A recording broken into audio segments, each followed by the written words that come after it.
선생님, 저는 정상입니다. 정말 멀쩡합니다. 선생님, 저 녀석이 내 재산을 빼앗으려고 이러는 거예요. 멀쩡한 저를 정신병자 취급하고 있다고요. 제발 좀 믿어주세요. 아버지! 제발 가만히 계세요. 병원 선생님의 말씀을 들으세요. 이 불효자식아, 내가 널 어떻게 키웠는데?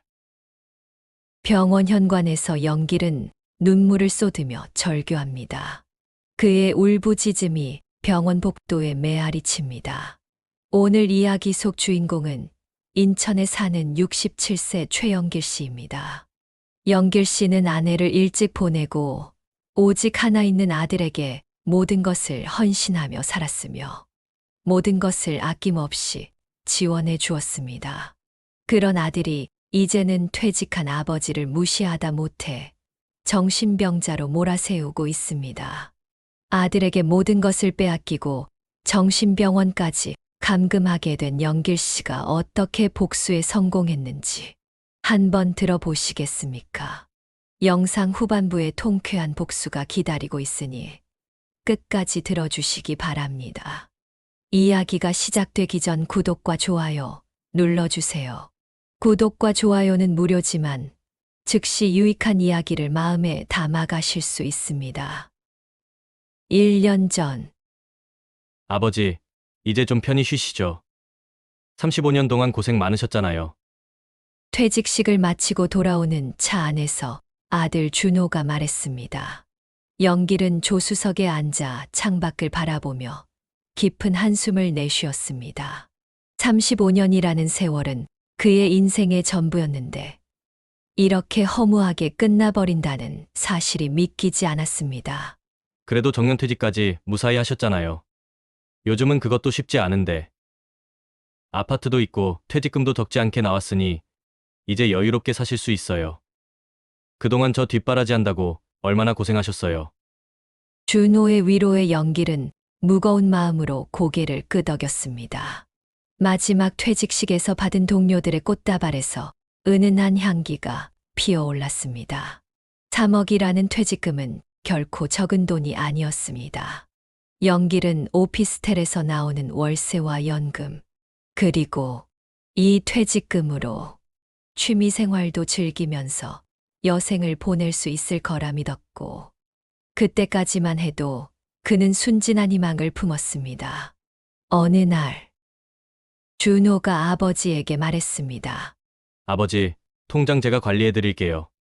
요즘 노인분들 사기당하는 일이 많아서 걱정이 돼요. 순간 망설였지만 영길은 아들을 믿기로 했습니다. 중학교 시절부터 반장을 도맡았던 아들은 대학 수석 입학을 했으며 S전자 공채도 수석으로 합격했습니다. 홀로 키우면서도 단 한 번의 실망도 주지 않았던 아들이었습니다. 그래, 내가 알아서 해라. 그로부터 한 달 후 아침 식사 자리에서 준호는 뜻밖의 말을 꺼냈습니다. 아버지, 요즘 많이 깜빡하시는 것 같아요. 현관문도 안 잠그시고 가스레인지도 켜둔 채로 주무시고. 무슨 소리야? 난 매일 밤 다 확인하고 자는데. 영길은 당황스러웠습니다. 매일 밤 꼼꼼히 확인하고 잠들었다는 기억이 선명했습니다. 어제도 보일러 틀어놓은 채로 주무셨잖아요. 제가 새벽에 들어와 보니 집안이 찜통이더라고요. 그런 일은 없었습니다. 영길은 안방 열기가 올라오자마자 보일러를 끈 기억이 또렷했습니다. 그러나 준호의 목소리에는 이상한 확신이 묻어났고 그날 이후 기이한 일들이 시작되었습니다. 거실 테이블 위의 안경이 서랍 속에서 발견되었고 현관문 비밀번호 오류로 경보음이 자주 울렸습니다. 어느 날 아침 영길은 충격적인 광경을 마주했습니다. 거실과 부엌, 그의 방문 앞까지 CCTV가 설치되어 있었습니다. 이건 또 뭐야? 아버지 안전을 위해서예요. 치매 초기엔 본인이 모르시잖아요. 준호는 영길의 항의에 담담히 대꾸했습니다. 그의 눈빛에는 더 이상 어린 시절의 순수함이 없었습니다. 일주일 후 더 큰 충격이 왔습니다. 영길의 방문에 외부 자물쇠가 달려 있었습니다. 이게 무슨 짓이야? 당장 떼! 아버지, 밤마다 헤매시니까 어쩔 수 없잖아요. 어제도 새벽에 혼자 나가시려다가 제가 말렸잖아요. 영길은 그런 일이 없었다고 확신했지만 준호는 매일 새로운 증거들을 내밀었습니다. 흘린 물컵, 어질러진 옷까지 엉뚱한 곳의 물건들이 계속 등장했습니다. 영길은 불안감이 커져갔고 잠시 자신을 의심했습니다. 하지만 곧 이 상황이 이상하다는 확신이 들었습니다. 그런 와중에 설상가상으로 영길의 은행 통장 인터넷 뱅킹 비밀번호가 바뀌어 있었습니다. 은행을 방문하자 충격적인 진실이 드러났습니다. 치매 초기 증상으로 인한 재산관리 능력 상실을 이유로 재산관리인 지정 신청서가 제출되어 있었습니다. 의사 소견서도 첨부되어 있었습니다. 준호는 이를 근거로 모든 재산을 자신의 계좌로 옮겼습니다. 이놈아, 내 돈 어떻게 된 거야? 집은 왜 네 명이어 바꾼 거야? 영길이 분노로 책상을 내리쳤습니다. 그러나 준호는 아무런 대꾸도 하지 않은 채 의미심장한 표정으로 어디론가 전화를 걸었습니다. 네, 빨리 와주세요. 아버지가 또 폭력적으로 변하셨어요. 네, 위험한 것 같아요. 준호가 통화한 후 얼마 안 있어 정신병원 응급차가 도착했습니다. 백색 가운을 입은 사람들이 영길의 팔을 잡았습니다. 아버지, 이제 좀 쉬셔야겠어요. 제가 다 알아서 할 테니까. 사랑하던 아들의 마지막 말은 차가웠고 그날 밤 영길은 정신병원으로 끌려갔습니다. 의사들은 그의 해명을 듣지 않았으며 아무리 자신은 여기에 올 사람이 아니라고 해도 그들은 듣지 않았습니다. 아들이 제출한 서류에는 위험한 환자라는 문구와 아들의 서명이 선명했습니다. 영길이 정신병원에 입원한 지 한 달이 지났을 때 어릴 적 고향 친구 정 변호사가 찾아와 영길의 모습을 보고 눈물을 흘렸습니다. 영길아, 도대체 이게 어떻게 된 거냐? 창밖으로 빗방울이 떨어졌습니다. 평생 일에 모은 재산과 그것을 가로챈 아들을 생각하니 가슴이 미어졌습니다. 영길은 모든 것이 악몽이길 바랬으나 이는 냉혹한 현실이었습니다. 병원에서의 생활은 의사와 간호사 보조원들의 통제를 벗어날 수 없었습니다. 이날도 영길 씨는 간호사가 주는 하얀 알약 세 알을 입에 넣었습니다. 매일 아침 7시, 이제는 일상이 되어버린 시간입니다. 파란색, 하얀색, 연두색.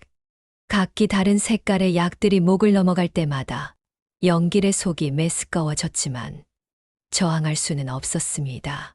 지난주 옆방의 환자가 약을 거부했다가 결국 강제 주사를 맞고 3일간 격리실에 갇혔던 모습을 똑똑히 보았기 때문이었습니다. 영길 씨, 약 다 드셨죠? 간호사의 물음에 그는 고개를 끄덕였습니다. 그녀는 영길의 입안을 살피더니 차트에 뭔가를 적었습니다. 이제는 이런 일상에도 익숙해졌습니다. 마치 교도소의 죄수처럼 매일 같은 시간에 똑같은 검사를 받는 일이 일상이 되었습니다. 창밖은 흐린 하늘이었습니다. 병실 창문 너머로 보이는 하늘의 크기는 주먹만 했고 철창으로 가로막힌 좁은 창으로 들어오는 빛은 늘 부족했습니다. 이것이 그가 볼 수 있는 자유의 전부였습니다. 이따금 날아가는 새들이 보였는데 그때마다 자유로운 그들이 부러웠습니다. 오늘은 단체 치유 시간입니다. 모두 활동실로 모여주세요. 방송이 울렸습니다. 약에 취한 환자들이 하나둘씩 활동실로 모여들었고 그들의 눈빛은 모두 초점을 잃은 채였습니다. 영길도 그들과 똑같은 눈빛을 하고 있을 것이었습니다. 영길아, 서류 봤다. 정기 면회일. 정 변호사가 보여준 것은 충격적인 내용이었습니다. 영길의 입원 서류는 모두 조작되었고 의사 서명도 진단서도 전부 위조되었다는 사실이었습니다. 심지어 이번 동의서에 그의 서명까지 가짜였습니다. 어떻게 이런 일이? 목소리가 떨렸습니다. 정 변호사는 서류를 다시 가방에 넣으며 작은 소리로 말을 이었습니다. 너의 아들 S전자 재무팀 이사로 승진했더군. 강남에 40억대 아파트도 샀어. 가슴 한켠이 무너져 내렸습니다. 그의 아들이, 그토록 자랑스러워하던 그의 아들이 이런 사람이었다는 사실이 믿기지 않았습니다. 어린 시절 운동회 날 달리기에서 일부러 넘어져 꼴찌한 친구와 함께 들어오던 그 착한 아이는 어디로 간 것일까 하는 생각이 들었습니다. 하지만 지금은 참아야 해. 연기라, 때를 기다려야 해. 정 변호사의 말이 맞았습니다. 그들이 원하는 대로 얌전한 환자가 되어야 했습니다. 매일 아침 먹는 약들은 정신을 흐리게 만들었지만 이제는 그 약이 두렵지 않았습니다. 오히려 잠시나마 이 현실을 잊게 해주니 고마울 지경이었습니다. 아버지, 많이 좋아지신 것 같네요. 한 달 만에 면회 온 준호가 말했습니다. 명품 브랜드의 고급 양복을 입은 그의 모습은 더 이상 연길의 아들 같지 않았고 손목 시계도 구두도 모두 값비싼 물건들이었습니다. 연길의 퇴직금으로 산 것들이라는 생각이 들었습니다. 그래, 많이 좋아졌다. 연길의 목소리는 흐릿했습니다. 약기운 때문인지 아니면 마음이 무너져서인지 알 수 없었습니다. 준호는 만족스러운 듯 미소를 지었습니다. 그래도 좀 더 치료받으시는 게 좋을 것 같아요. 제가 입원 기간을 연장하도록 하겠습니다. 아버지 건강이 제일 중요하니까요.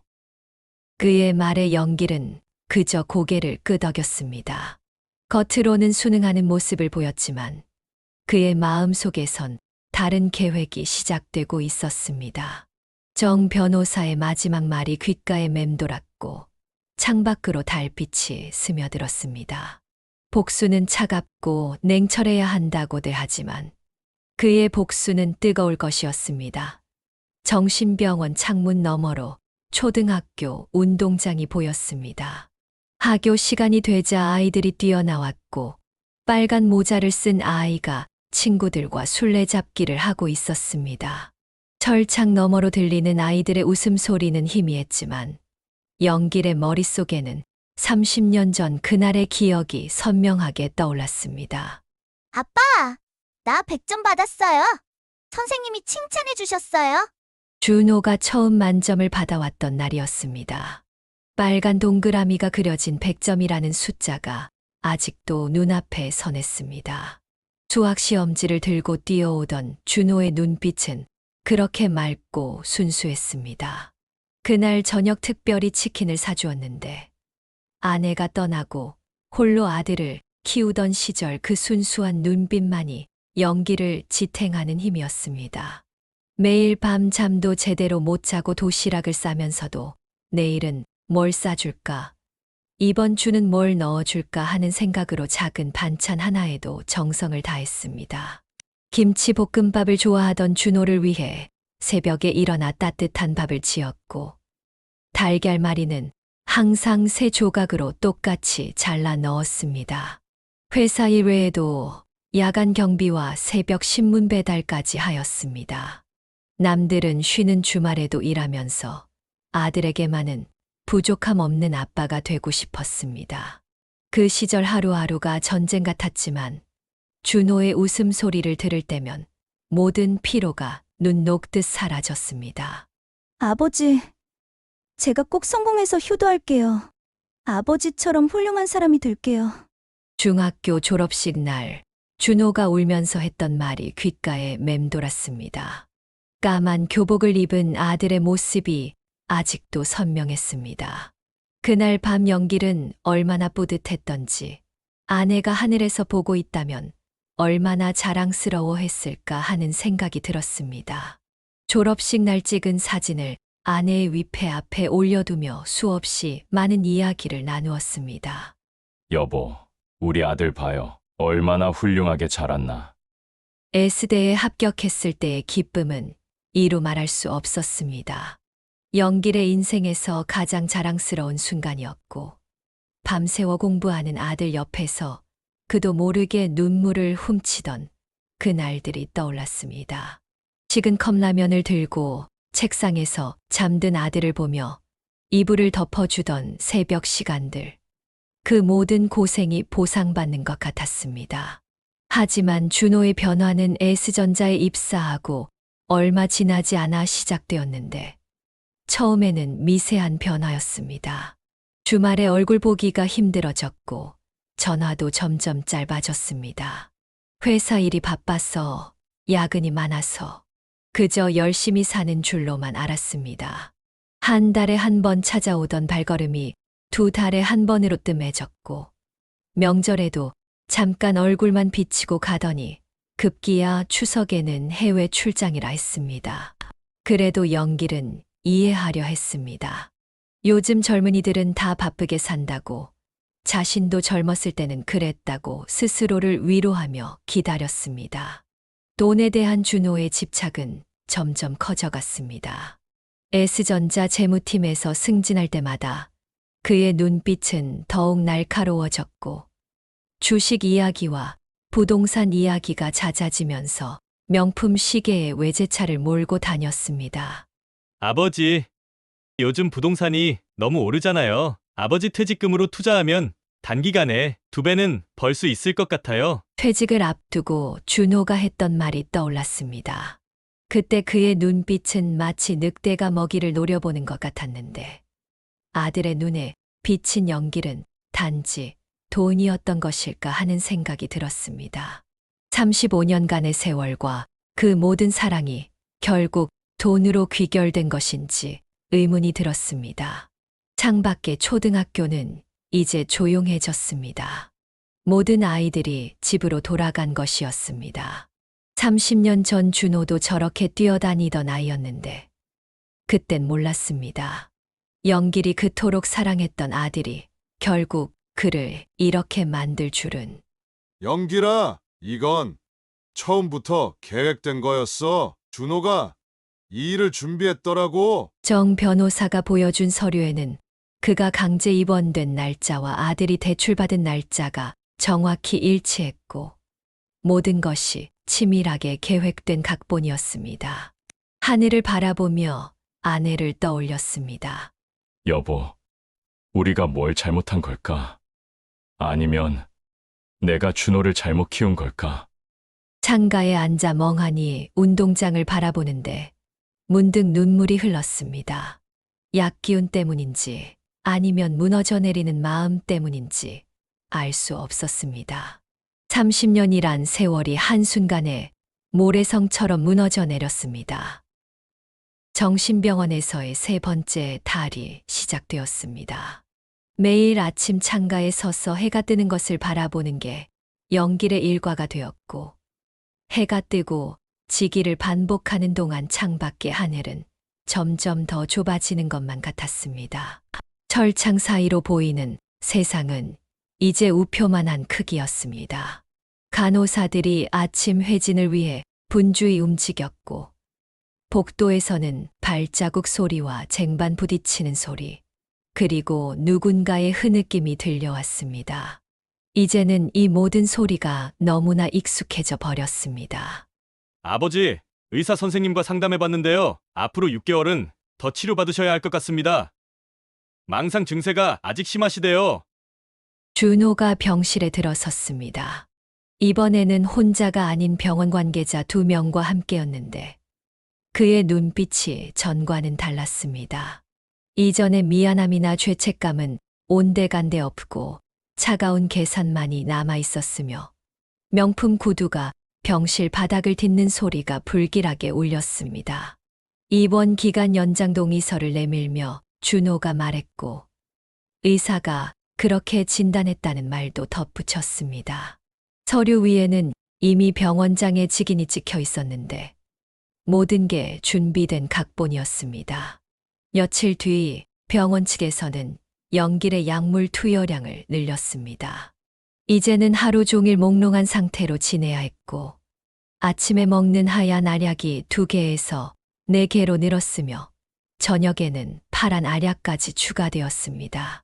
수간호사의 말투는 친절했지만 그 안에 담긴 위협은 분명했습니다.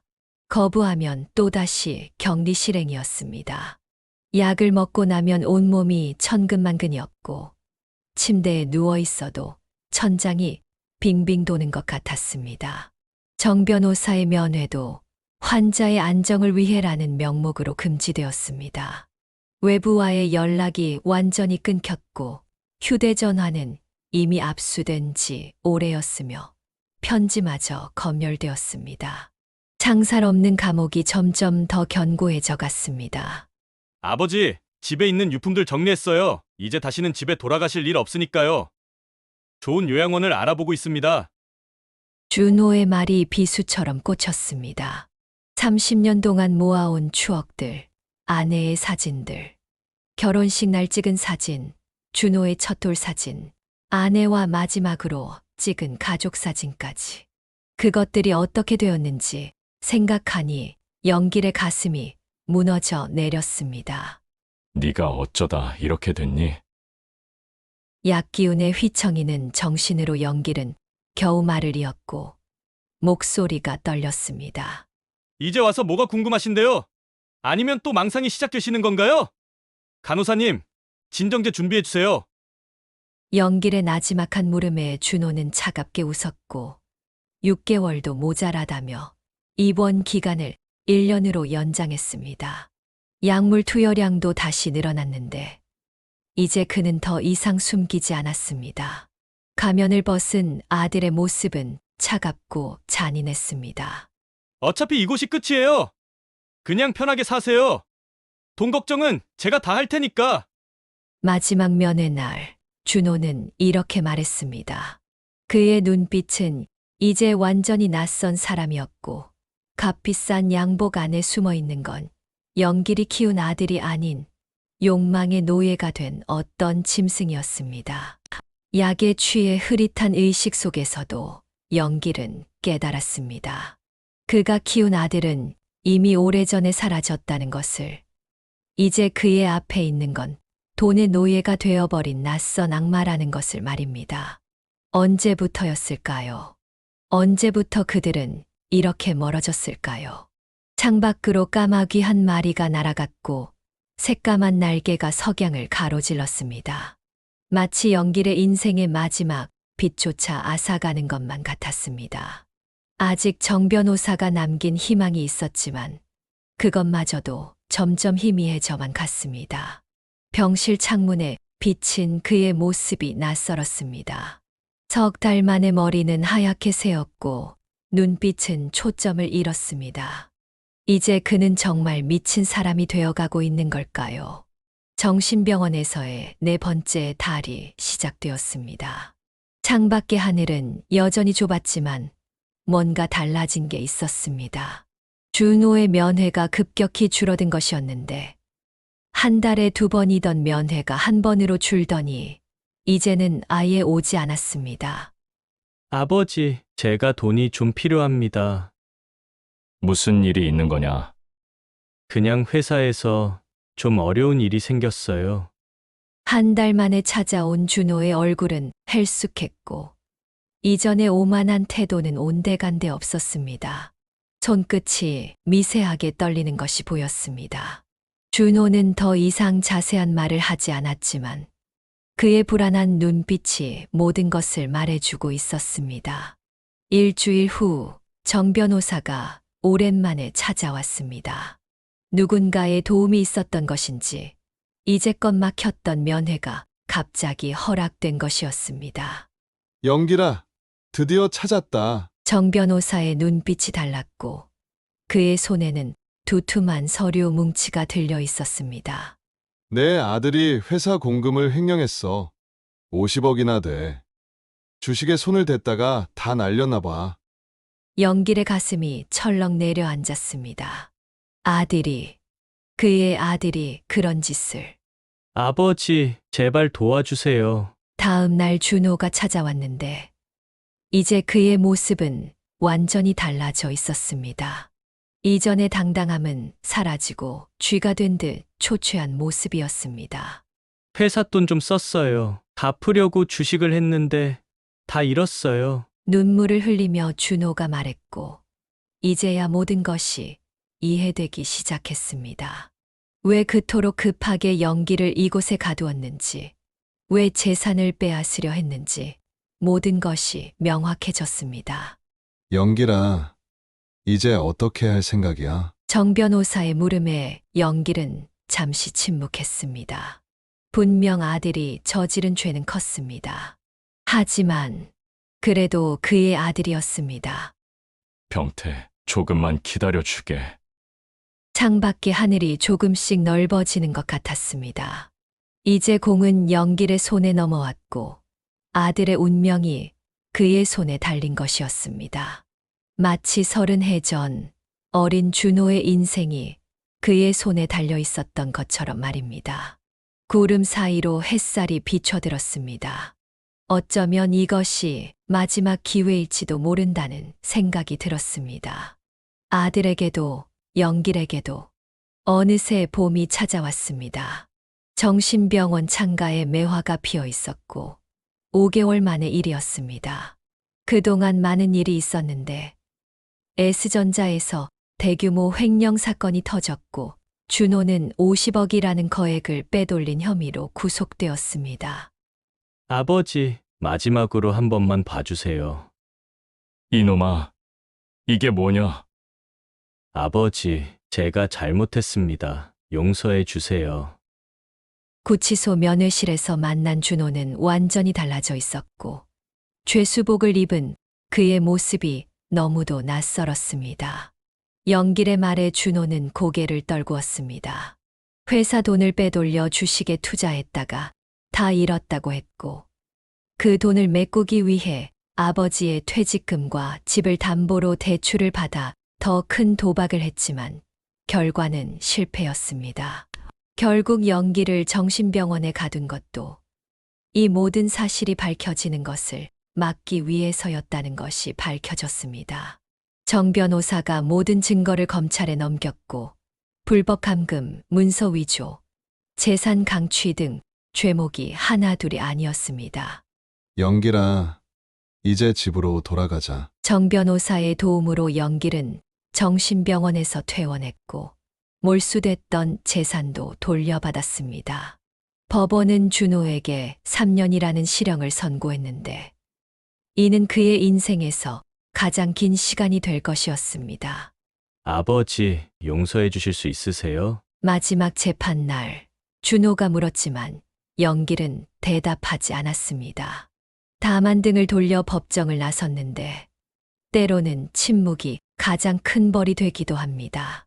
봄바람이 불어왔고 돌아오던 길가에는 아내가 그토록 좋아했던 매화가 활짝 피어 있었습니다. 여보, 우리가 뭘 잘못한 걸까? 연길은 하늘을 보며 중얼거렸지만 대답은 돌아오지 않았습니다. 다만 매화 향기가 바람을 타고 흘러왔습니다. 이제 새로운 시작입니다. 준호는 자신의 죄값을 치르게 되었고 연길은 혼자만의 시간을 보내게 될 것입니다. 어쩌면 이것이 부자에게 주어진 마지막 숙제일지도 모릅니다. 준호야, 그래도 너는 내 아들이다. 너는 하나밖에 없는 내 혈육이다. 네가 나오면 우리 둘이서 여행도 가고 맛있는 거 먹으러 가자. 사랑한다, 준호야.